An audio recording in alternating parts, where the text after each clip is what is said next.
Doctor Sarvepalli Radhakrishna Rajasthan Ayurveda विश्वविद्यालय जोधपुर में आयुर्वेद विश्वविद्यालय आयुष मंत्रालय कल्टीवेटर प्राइवेट लिमिटेड संस्था और जापान की रजिस्ट्री संस्था के संयुक्त तत्वाधान में आयोजित 3 दिवसीय अंतर्राष्ट्रीय कॉन्फ्रेंस औषध मानकम 2024 का शनिवार को भव्य समापन हुआ। यह कॉन्फ्रेंस आयुर्वेदिक औषधियों के मानकीकरण, चुनौतियों और समाधान विषय पर केंद्रित रही। कॉन्फ्रेंस में देश विदेश से कई ख्याति प्राप्त वैज्ञानिक, शोधकर्ताओं, विशेषज्ञों ने भाग लिया।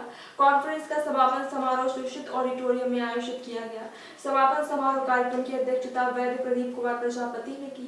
इस अवसर पर मुख्य अतिथि बनारस से हिंदू विश्वविद्यालय के वरिष्ठ पूर्व विभाग अध्यक्ष सीबी झा ने अपने संबोधन में कहा कि आयुर्वेदिक औषधियों के मानकीकरण के लिए ये कॉन्फ्रेंस उपयोगी साबित होगी और इससे न केवल आयुर्वेद को वैश्विक पहचान मिलेगी बल्कि आधुनिक चिकित्सा प्रणाली में इसका प्रभावी उपयोग संभव होगा। जोधपुर से मनीष मेहता की रिपोर्ट।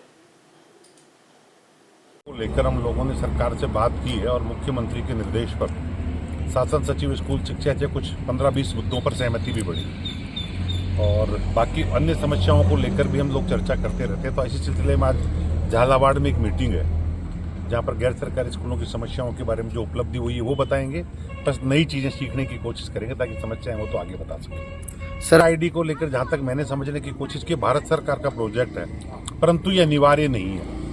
अब इसमें जिस तरह के रूल्स और सहमति के लगाई गई है तो पेरेंट्स भी सहमत नहीं है। ऐसी कंडीशंस में हम सरकार से बात कर रहे हैं कि या तो कोई समाधान हो जाए, अन्यथा जो पेरेंट्स चाहेंगे उनकी हो जाएगी, नहीं चाहेंगे उनकी नहीं होगी। ये कोई दबाव देने का काम नहीं है। भुगतान को लेकर ये डेफिनेटली एक पिछली सरकार द्वारा 2.5 से 3 साल का पैसा बकाया था।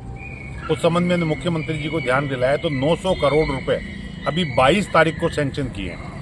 22 दिसंबर को समीक्षा बैठक में 900 करोड़ रुपए सैंक्शन हुए हैं। जो देखे उसमें 750 करोड़ दे दिए गए, उसका भुगतान 3-4 दिन से आना भी शुरू हो गया और इस महीने के एंड तक सारे भुगतान जो अब तक के बकाया हैं हो जाएंगे।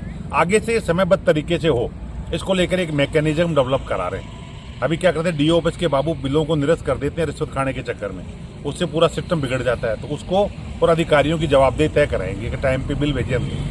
राजस्थान में फीस अधिनियम 1916 और नियम 2017 लागू है, जिसके तहत स्कूल में एक SLFC बनेगी, स्कूल लेवल फीस कमेटी। वो फीस कमेटी जितनी भी फीस चाहे बढ़ा सकती है, राज्य सरकार को कोई अधिकार नहीं उसमें कम करने का। पर ये कुछ अधिकारियों की अज्ञानता या अड़धर्मिता कह लीजिए, वो अनर्गल में कहते हैं आप 10 से ऊपर नहीं बढ़ा सकते, जबकि उन मूर्खों को ये पता ही नहीं है कि जब 10% से ऊपर नहीं बढ़ा सकते, ऐसा कुछ होता तो फीस एक्ट की क्या जरूरत है। जब फीस एक्ट लागू हो गया और फीस एक्ट में कमेटी बन गई और कमेटी ने स्कूल के तथ्यों के आधार पर फीस तय कर दी, तो उसको कम करने का अधिकार न कलेक्टर को है, न डायरेक्टर को है, न राजस्थान सरकार को। ऐसा एक्ट में प्रावधान है। तो अगर ऐसा कोई मामला हो तो मेरे संज्ञान में लाओ, मैं अधिकारी से बात करके उसको ठीक कराऊं।